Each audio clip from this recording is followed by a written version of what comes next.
विष्णुं शशिवर्णं चतुर्भुजं प्रसन्नवदनं ध्यायेत् सर्वविघ्नोपशान्तये व्यासं वसिष्ठनप्तारं शक्तेः पौत्रमकल्मषं पराशरात्मजं वन्दे सुकतातं तपोनिधिं व्यासाय विष्णुरूपाय व्यासरूपाय विष्णवे नमो वै ब्रह्मनिधये वासिष्ठाय नमो नमः अविकाराय शुद्धाय नित्याय परमात्मने सदैकरूपरूपाय विष्णवे सर्वजिष्णवे यस्य स्मरणमात्रेण जन्म संसारबन्धनात् विमुच्यते नमस्तस्मै विष्णवे प्रभविष्णवे ॐ नमो विष्णवे प्रभविष्णवे।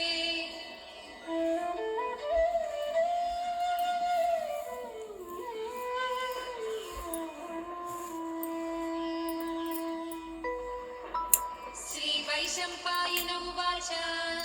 श्रुत्वा धर्मानशेषेण पावनानि च सर्वशः युधिष्ठिरः शान्तनवं पुनरेवाभ्यभाषत। युधिष्ठिर उवाच किमेकं दैवतं लोके किं वाप्येकं परायणं स्तुवन्तः कं कमर्चन्तः प्राप्नुयुर्मानवाः शुभम् को धर्मः सर्वधर्माणां भवतः परमो मतः किं जपन्मुच्यते जन्तुर्जन्म संसारबन्धनात्। श्रीभीष्म उवाच जगत्प्रभुं देवदेवमनन्तं पुरुषोत्तमं स्तुवन्नाम सहस्रेण पुरुषः सततोऽखिलः तमेव चार्चयन् नित्यं भक्त्या पुरुषमव्ययम् ध्यायन् स्तुवन्नमस्यञ्च यजमानस्तमेव च अनादिनिधनं विष्णुं सर्वलोकमहेश्वरम् लोकाध्यक्षं स्तुवन् नित्यं सर्वदुःखादिको भवेत् ब्रह्मण्यं सर्वधर्मज्ञं लोकानां कीर्तिवर्धनं लोकनाथं महद्भूतं सर्वभूतभवोद्भवम् येष मे सर्वधर्माणां धर्मोऽधिकतमो मतः यद्भक्त्या पुण्डरीकाक्षं स्तवैरर्चे नरः सदा परमं यो महत्तेजः परमं यो महत्तपः परमं यो महद्ब्रह्म परमं यः परायणं पवित्राणां पवित्रं यो मङ्गलानां च मङ्गलं दैवतं देवतानां च भूतानां यो व्ययः पिता यतः सर्वाणि भूतानि भवन्त्यादियुगागमे यस्मिंश्च प्रलयं यान्ति पुनरेव युगक्षये तस्य लोकप्रधानस्य जगन्नाथस्य भूपते विष्णोर्नाम सहस्रं मे शृणु पापभयापहम् यानि नामानि गौणानि विख्यातानि महात्मनः ऋषिभिः परिगीतानि तानि वक्ष्यामि भूतये ऋषिर्नाम्नां सहस्रस्य वेदव्यासो महामुनिः छन्दोनुष्टुप् तथा देवो भगवान् देवकीसुतः अमृतांशोद्भवो बीजं शक्तिर्देवकी नन्दनः त्रिसामा हृदयं तस्य शान्त्यर्थे विनियुज्यते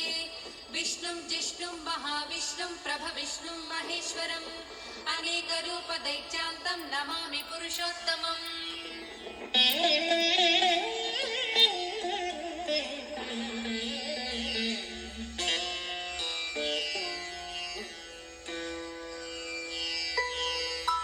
अस्य श्रीविष्णो दिव्यसहस्रनामस्तोत्र महामन्त्रस्य श्रीवेदव्यासो भगवान् ऋषिः अनुष्ठुप् छन्दः श्रीमहाविष्णुः परमात्मा श्रीमन्नारायणो देवता अमृतांशोद्भवो भानुरिति बीजम् देवकी नन्दनः स्रष्टेति शक्तिः उद्भवः क्षोभणो देव इति परमो मन्त्रः शङ्खबृन्नन्दकी चक्रीति कीलकम् शाङ्खधन्वा गदाधर इत्यस्त्रम् रथाङ्गपाणिरक्षोभ्य इति नेत्रम् त्रिसामा सामगः सामेति कवचम् आनन्दं परब्रह्मेति योनिः ऋतुः सुदर्शनः काल इति दिग्बन्धः श्रीविश्वरूप इति ध्यानम् श्रीमहाविष्णुप्रीत्यर्थे सहस्रनाम जपे विनियोगः श्रीविश्वरूप इति ध्यानम् श्रीमहाविष्णुप्रीत्यर्थे सहस्रनाम जपे विनियोगः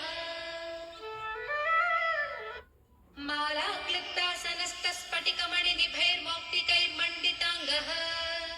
शुभ्रैरभ्रैरदभ्रैरुपरि विरचितैर्मुक्तपीयूषवर्षैः आनन्देनः पुनीयादरिनलिन गदा शङ्खपाणिर्मुकुन्दः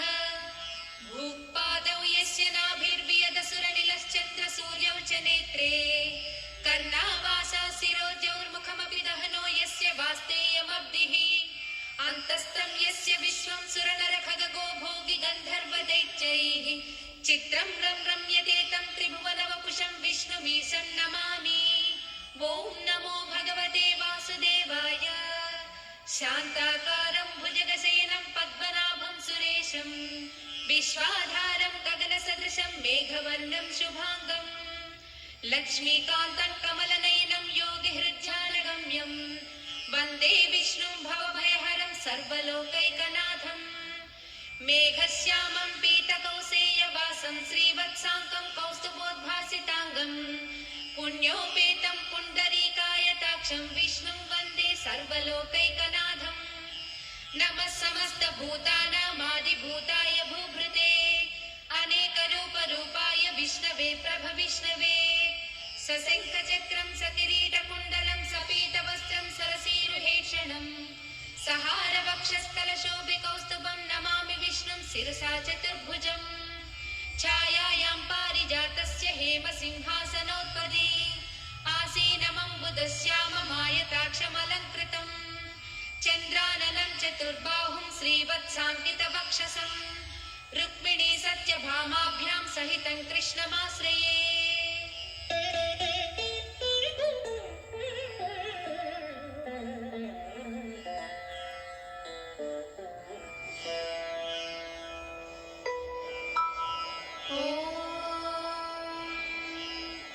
विश्वं विष्णुर्वशत्कारो भूतभव्यभवत्प्रभुः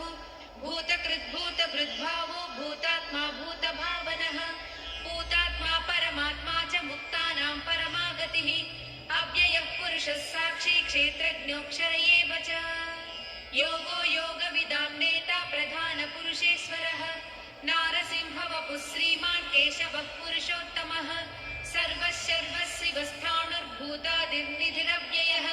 सम्भवो भावनो भर्ता प्रभवः प्रभुरीश्वरः स्वयं भूशम्भुरादित्यः पुष्कराक्षो महास्वनः अनादिनिधनो धाता विधाता धातुरुत्तमः अप्रमेयो हृषीकेशः पद्मनाभो मरप्रभुः विश्वकर्मा मनुस्त्वष्टा सविष्णस्थविरो ध्रुवः अग्राह्यः शाश्वतः कृष्णो लोहिताक्षः प्रतर्दनः प्रभूतस्त्रिककुद्दाम पवित्रं मङ्गलं परम् ईशानः प्राणदः प्राणो ज्येष्ठः श्रेष्ठः प्रजापतिः हिरण्यगर्भो भूगर्भो माधवो मधुसूदनः ईश्वरो विक्रमी धन्वी मेधावी विक्रमः क्रमः अनुत्तमो धुरादर्शः कृतज्ञः कृतिरात्मवान् सुरेशः शरणं सर्व विश्वरेता प्रजाभवः अहः संवत्सरो व्याळः प्रत्ययः सर्वदर्शनः अजः सर्वेश्वरः सिद्धः सिद्धिः सर्वादिरच्युतः वृषा कपिरमेयात्मा सर्वयोगविनिसृतः वसुर्वसुमना सत्यः समात्मा संमितः समः अमोघ पुण्डरीकाक्षो वृषकर्मा वृषाकृतिः रुद्रो बहुशिरा भभ्रुर्विश्वयोनिश्चुतिस्रवाः अमृतः शाश्वतस्थाणुर्वरारोहो महातपाः सर्वगः सर्वविद्वानुर्विश्वक्सेनो जनार्दनः वेदो वेदविदव्यङ्गो वेदाङ्गो वेदवित्कविः लोकाध्यक्षः सुराध्यक्षो धर्माध्यक्षः कृताकृतः चतुरात्मा चतुर्व्यूहश्चतुर्दंश्रश्चतुर्भुजः भ्राजिष्णुर्भोजनं भोक्ता सहिष्णुर्जगदादिजः अनघो विजयो जेता विश्वयोनिः पुनर्वसुः उपेन्द्रो वामनः प्रांशुरमोघः सुचिरोर्जितः अतीन्द्रः सङ्ग्रहः सर्गो धृतात्मा नियमो यमः वेद्यो वैद्यः सदा योगी वीरः माधवो मधुः अतीन्द्रियो महामायो महोत्साहो महाबलः महाबुद्धिर्महावीर्यो महाशक्तिर्महाद्युतिः अनिर्देश्य वपुः श्रीमानमेयात्मा महाधृधृत् महेश्वासो महीभक्ता श्रीनिवासः सताङ्गतिः अनिरुद्धः सुरानन्दो गोविन्दो गोविदाम्पतिः मरीचिर्दमनोहंसः सुपर्णो भुजगोत्तमः हिरण्यनाभः सुतपाः पद्मनाभः प्रजापतिः अमृत्युः सर्वदृक्सिंहः सन्धाता सन्धिमान् स्थिरः अजो दुर्मर्षणः शास्ता विश्रुतात्मा सुरारिः गुरुर्गुरुतमो धामः सत्यः सत्यपराक्रमः निमिषो निमिषस्रग्वी वाचस्पतिरुदारधीः अग्रणीर्ब्राह्मणी श्रीमान् न्यायो नेता समीरणः सहस्रमूर्धा विश्वात्मा सहस्राक्षः सहस्रपात् आवर्तनो निवृत्तात्मा संवृतः सम्प्रमर्दनः अहः संवर्तको प्रसादः प्रसन्नात्मा विश्वधृक् विश्वभृद् विभुः सत्कर्ता सत्कृतः साधुर्जन्धुर्नारायणो नरः असंख्येयो प्रमेयात्मा विशिष्टः शिष्टकृच्छुचिः सिद्धार्थः सिद्धसङ्कल्पः सिद्धिदः सिद्धिसाधनः वृषा हि वृषभो विश्रुर्वृषपर्वा वृषोदरः वर्धनो वर्धमानश्च विविक्तः श्रुतिसागरः सुभुजो दुर्धरो वाग्मी महेन्द्रो वसुतो वसुः नैकरूपो बृहद्रूपः श्रीविष्टः प्रकाशनः ओजस्तेजो ज्युतिधरः प्रकाशात्मा प्रतापनः रुद्धस्पष्टाक्षरो मन्त्रश्चन्द्रांशुर्भास्करज्युतिः अमृतांशुद्भवो भानुश्च स बिन्दुः सुरेश्वरः औषधं जगतः सेतुः सज्जधर्मपराक्रमः भूतभव्यभवन्नाथः पवनः पावनो नलः कामः कामकृत्कान्तः कामः कामप्रदप्रभुः युगादिकृज्जुगावर्तो नैकमायो महाशनः अदृश्यो व्यक्तरूपश्च सहस्रजिदनन्तजित् इष्टो विशिष्टः शिष्टेष्टः शिखण्डी नहुषो वृषः क्रोधः क्रोधकृत्कर्ता विश्वबाहुर्महीधरः अच्युतः प्रदितः प्राणः प्राणदो वासवानुजः अपां निधिरधिष्ठानमप्रमत्तः प्रतिष्ठितः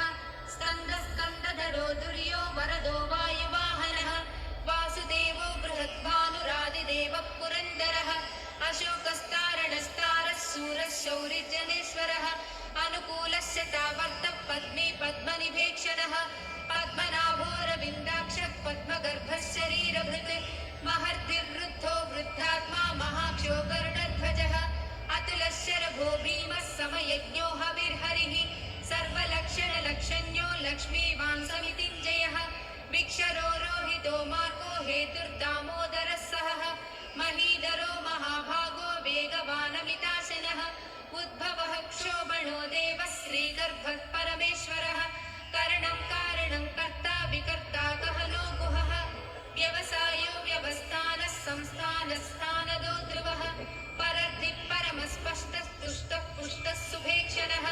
रामो विरामो विरजो मार्गो नेयो नयो नयः वीरः शक्तिमतां श्रेष्ठो धर्मो धर्मविदुत्तमः वैकुण्ठः पुरुषः प्राणः प्राणदः प्रणवः पृथुः हिरण्यगर्भः शत्रुघ्नो व्याप्तो वायुरधोक्षजः ऋतुः सुदर्शनः कालः परमेष्टि परिग्रहः उग्रः संवत्सरो दक्षो विश्रामो विश्वदक्षिणः विस्तारस्थावरस्थाणुः प्रमाणं बीजमव्ययम् अर्धोऽनर्धो महाकोशो महाभोगो महाधनः अनिर्विण्णस्तविष्टो भूर्धर्मयूपो महामखः नक्षत्रनेमिर्नक्षत्री क्षमः क्षामः समीहनः यज्ञयुज्यो महेज्यश्च क्रतुः सत्रं सदा गतिः सर्वदर्शी विमुक्तात्मा सर्वज्ञो ज्ञानमुत्तमम् सुव्रतः सुमुखः सूक्ष्मः सुघोषः सुखदः सुहृत् मनोहरोजितक्रोधो वीरबाहुर्विदारणः स्वापनस्ववशो व्यापी नैकात्मा नैककर्मकृत् वत्सरो वत्सलो वत्सी रत्नगर्भो धनेश्वरः धर्मगुप्धर्मकृद्धर्मी सदसक्षरमक्षरम् अभिज्ञाता सहस्रांशुर्विधाता कृतलक्षणः कभस्तिनेमिः सत्त्वस्था सिंहो भूतमहेश्वरः आदिदेवो महादेवो देवेशो देवभृद्गुरुः उत्तरो गोपतिर्गोप्ता ज्ञानगम्यः पुरातनः शरीरभूतभृद्भोक्ता कपीन्द्रो भूरि दक्षिणः सोमपो मृतपः सोमः पुरुजित् पुरुषत्तमः विनयोजयः सत्यसन्धो दासार्हः सात्वतां पतिः जीवो विनयिता साक्षी मुकुन्दो मितविक्रमः अम्भो निधिरनन्तात्मा महोदतिशयोऽन्तकः अजो महर्हः स्वाभाव्योदिता मित्रप्रमोदनः आनन्दो नन्दनो नन्दः सज्जधर्मा त्रिविक्रमः महर्षिः कपिलाचार्य कृतज्ञो मेदिनीपतिः त्रिपदस्त्रिदशाध्यक्षो महाशृङ्गः कृतान्तकृत् महावराहो गोविन्दः सुषेणः कनकाङ्गदी गुह्यो गभीरो गहनो गुप्तश्चक्रगदाधरः वेदास्वाङ्गोजितः कृष्णो दृढः सङ्कर्षणोच्युतः वरुणो वारुणो वृक्षः पुष्कराक्षो महामनाः भगवान् भगवानन्दी वनमाली हलायुधः आदित्यो ज्योतिरादित्यः सहिष्णुर्गतिसत्तमः सुधन्वा कण्डपरशुर्दारुणो द्रविणप्रदः दिवस्पृक् सर्वदृग्यासो वाचस्पतिरयो निजः त्रिसामा सामगः साम निर्वाणं भेषजं शमः शान्तो निष्ठा शान्तिपरायणम् शुभाङ्गः शान्तिदः स्रष्टा कुमुदः कुवलेशयः गोहितो गोपतिर्गोप्ता वृषभाक्षो वृषप्रियः अनिवर्ती निवृत्तात्मा संक्षेप्ताक्षेमकृच्छिवः श्रीवत्सवक्षा श्रीवासः श्रीपतिः श्रीमताम्बरः श्रीधः श्रीसः श्रीनिवासः श्रीनिधिः श्रीविभावनः श्रीधर श्रीकर श्रेयः श्रीमान् लोकत्रयाश्रयः स्वक्षस्वङ्गस्य तानन्दो नन्दिर्ज्योतिर्गणेश्वरः विजितात्मा विधेयात्मा सत्कीर्तिश्चिन्न संशयः उदीर्णः सर्वतश्चक्षुरधीशः शाश्वतः स्थिरः भूषयो भूषणो भूतिर्विशोकः शोकनाशनः अर्चिष्मानर्चितः कुम्भो विशुद्धात्मा विशोधनः अनिरुद्धो प्रतिरथः प्रद्युम्नो विदविक्रमः कालनेमिनिहावीरः शौरिः शूरजनेश्वरः त्रिलोकात्मा त्रिलोकेशः केशवः केशिहा हरिः कामदेवः कामपालः कामेकान्तकृतागमः अनिर्देशवपुर्विष्णुर्वीरो नन्दो धनञ्जयः ब्रह्मण्यो ब्रह्मकृत् ब्रह्मा ब्रह्म ब्रह्म विवर्धनः ब्रह्मविद् ब्राह्मणो ब्रह्मी ब्रह्मज्ञो ब्राह्मणप्रियः महाक्रमो महाकर्मा महातेजा महोरगः महाक्रतुर्महायज्वा महायज्ञो महाहविः स्तव्यस्तवप्रियस्तोत्रं स्तुतिस्तोतारणप्रियः पूर्णः पूरयिता पुण्यः पुण्यकीर्तिरनामयः मनोजवस्तीर्थकरो वसुदेता वसुप्रदः वसुप्रदो वासुदेवो वसुर्वसुमनाहविः सद्गतिः सत्कृतिः सत्ता सद्भूतिः सत्परायणः शूरसेनो यदुश्रेष्ठः सन्निवासः सुयामुनः भूता वासो वासुदेवः सर्वासु निलयो नरः दर्पः दर्पदो दृप्तो दुर्धरो दापराजितः विश्वमूर्तिर्महामूर्तिर्दीप्तमूर्तिरमूर्तिमान् अनेकमूर्तिरव्यक्तः शतमूर्तिः शताननः एको नैकः स वक्रः किं यत्तत्पदमनुत्तमम् लोकबन्धुर्लोकनाथो माधवो भक्तवत्सलः सुवर्णवर्णो हेमाङ्गो परागश्चन्दनाङ्गदी वीरः विषमः शून्यो घृतासीरचलश्चलः अमानी मानदो मान्यो लोकस्वामी त्रिलोकधृत् सुमेधा मेधजो धन्यः सत्यमेधाधराधरः तेजो वृषो युधरः सर्वशस्त्रभृताम्बरः प्रग्रहो निग्रहो व्यग्रो नैकशृङ्गो गदाग्रजः चतुर्बाहुश्चतुर्व्यूहश्चतुर्गतिः चतुरात्मा चतुर्भावश्चतुर्वेदविदेकपात् समावर्तो निवृत्तात्मा दुर्जयो दुरतिक्रमः दुर्लभो दुर्गमो दुर्गो दुरावासो दुरारिः शुभाङ्गो लोकसारङ्गः सुतन्तुस्तन्तुवर्धनः इन्द्रकर्मा महाकर्मा कृतकर्मा कृतागमः उद्भवः सुन्दरः सुन्दो रत्ननाभः सुलोचनः अर्को वाजसनः शृङ्गी जयन्तः सर्वविजयी सुवर्णबिन्दुरक्षोभ्यः सर्ववागीश्वरेश्वरः महाह्रदो महागर्तो महाभूतो महानिधिः कुमुदः कुन्दरः कुन्दः पर्जन्यः पावनोऽनिलः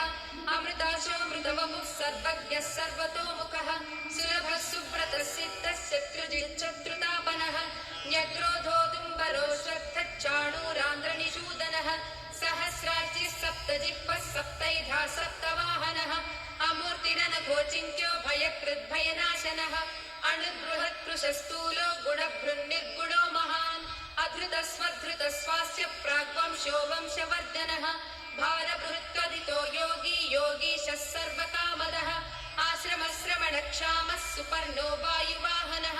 धनुर्धरो धनुर्वेदो दण्डो दमयितादमः अपराजितः सर्वसहो नियन्ता नियमो यमः सत्त्ववान् सात्विकः सत्यः सत्यधर्मपरायणः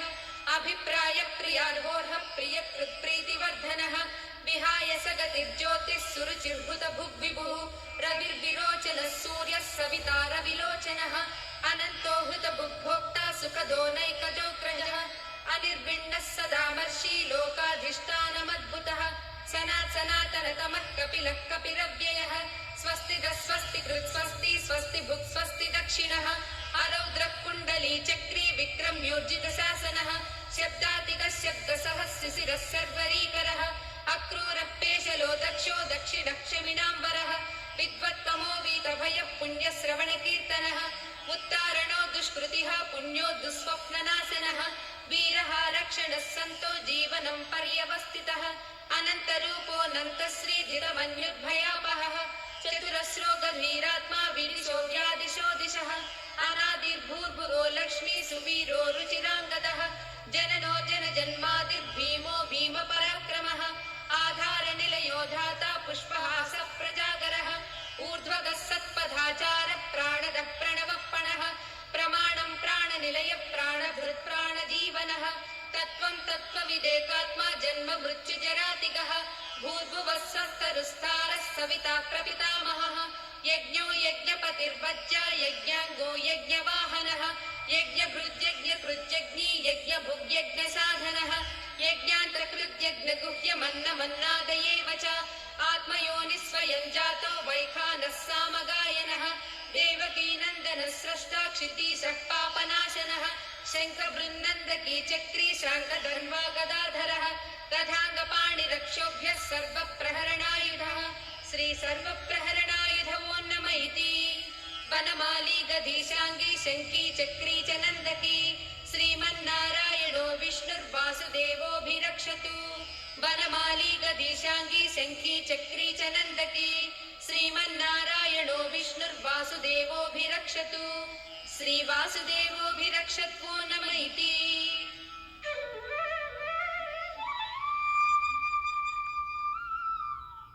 Wake up, Webmaster. You're online with Hostinger and you are in command. Internet travel for ultimate control.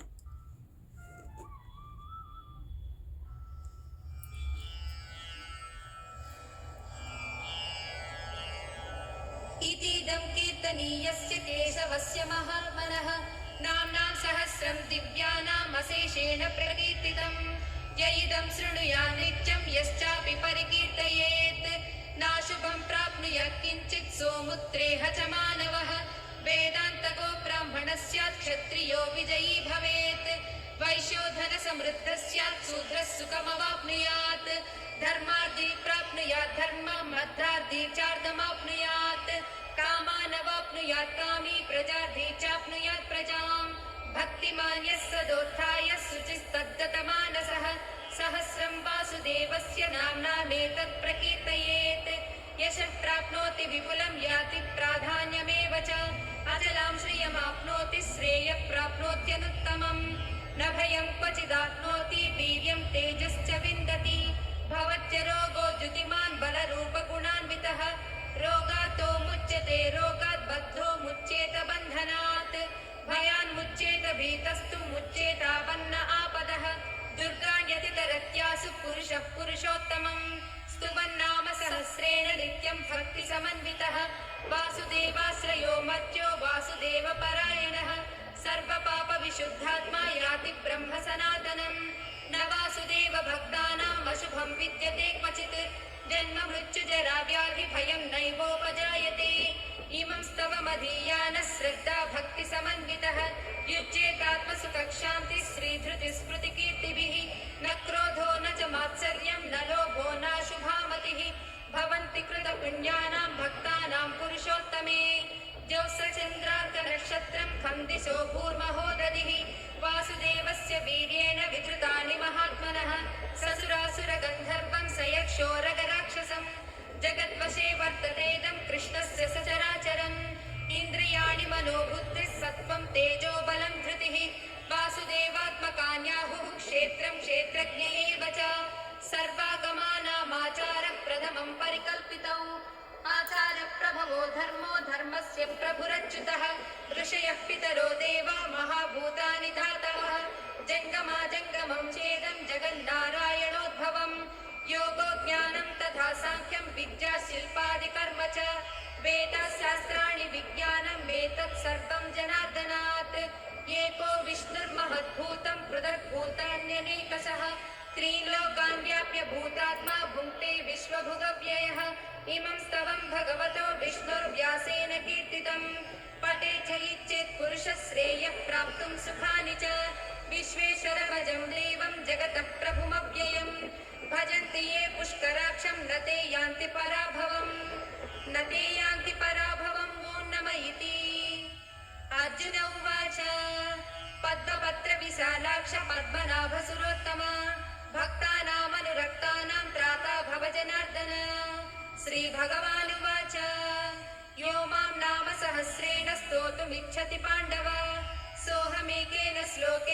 स्तुत एव न संशयः स्तुत एव न संशयवोन्नम इति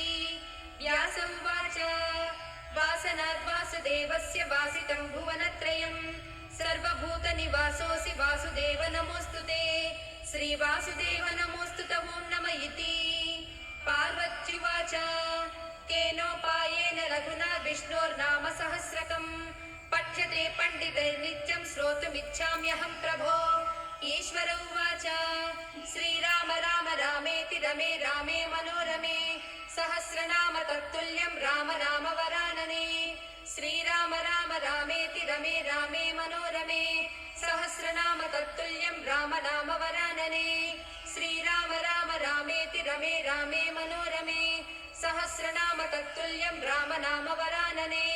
श्रीराम नाम वरानन ॐ नमः इति ब्रह्मोवाच नमोऽस्त्वनन्ताय सहस्रमूर्तये सहस्रपादाक्षि शिरोरुबाहवे